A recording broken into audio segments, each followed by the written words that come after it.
Hi everyone, I'm Renee and welcome to my channel. Today I'm combining some of my current favorite trends for this candy-loaded Easter cake. To make my cake extra tall, I'm using 3 2-inch tall layers. These are 7-inch rounds. I've already leveled 2 of the layers and I'm going to level this third one now. I'm using this wire leveler by Wilton. And this will be the middle layer. So I'm going to level the top.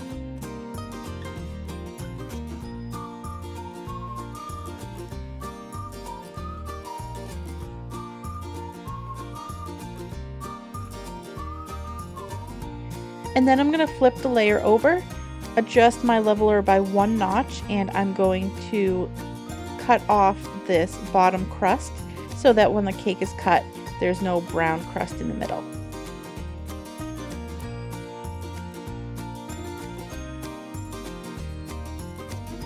The cake is going to end up on a cake stand, but for ease of handling while I'm assembling it, I'm just using a bottom board.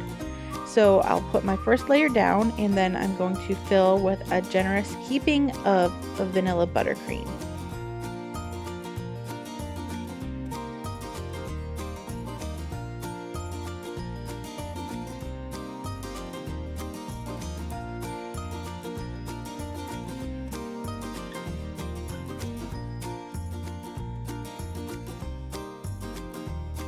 If your cake is slipping around on your turntable a little too much like mine was, just use a little bit of shelf liner and that should help solve that problem. Now add your next layer and another heaping of buttercream, trying to make sure that the layers of buttercream are going to be approximately even.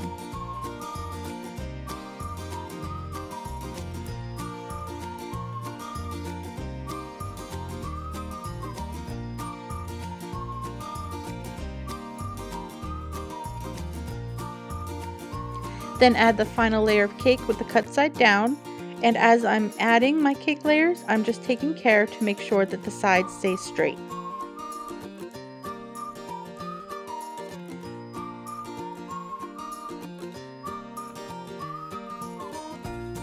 Then I'll just spread out this excess icing to catch the crumbs.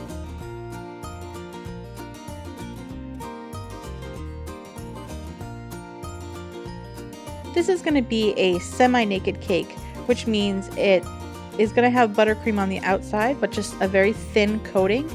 So it's very rustic and I don't need to do a full crumb coat for that reason.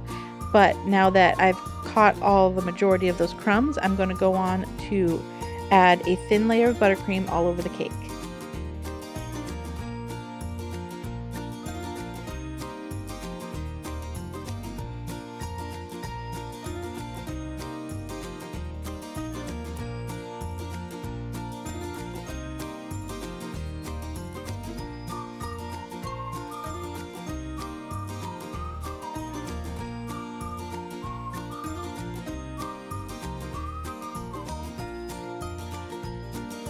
Now that the cake is coated, I'm going to use my bench scraper to start removing the excess buttercream.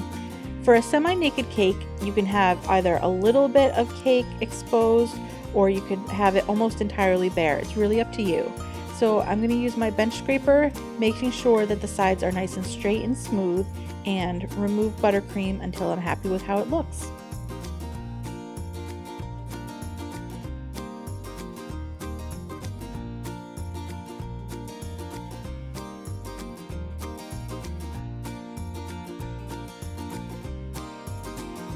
Once you're happy with the sides, clean up and level off the top of the cake.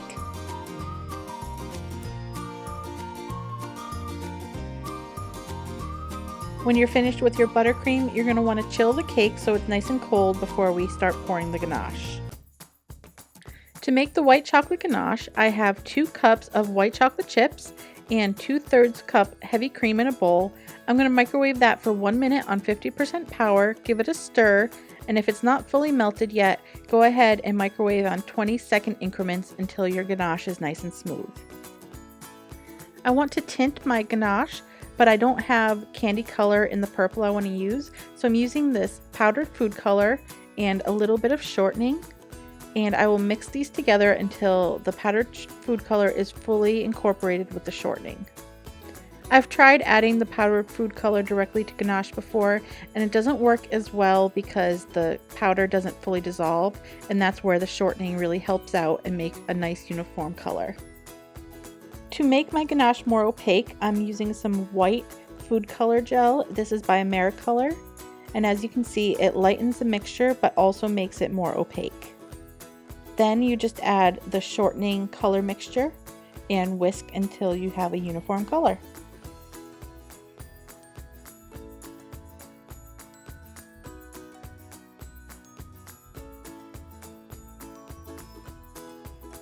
Now that the cake is nice and cold, we'll pour the ganache over top and create our drips. You have to work quickly because a cold cake will make the ganache start setting up. So use your spatula to push the ganache right to the edge so it starts dripping over. You can enhance the drips by using a little bit more of the colored ganache in a pastry bag and just adding them around the side.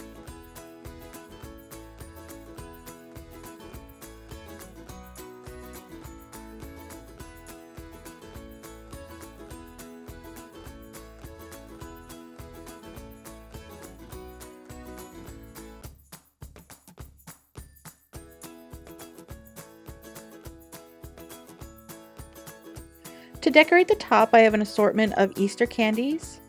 I have these chocolates that look like carrots, this edible grass, which is just wafer paper, malted milk eggs, peeps. Now when you pull the peep apart, you'll have exposed marshmallow that doesn't have the same colored sugar as the rest of it. So I colored some granulated sugar teal and then just dipped the exposed marshmallow in it. I have a chocolate bunny, lollipops, and these nonpareils, which I'll start with. I'm going to just sprinkle the Easter colored nonpareils all around the top.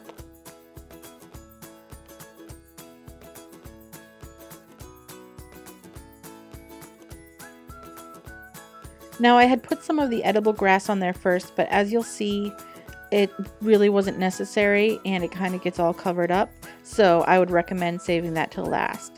But starting with the larger elements first, I'm just going to arrange the candy on top.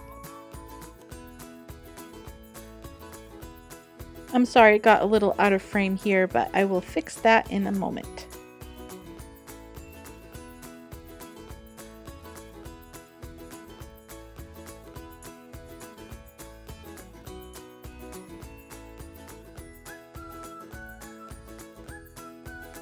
I have some yellow buttercream in a bag with a star tip, and I'm using this to add some little pops of yellow color and also to act as a glue for some of the other candies.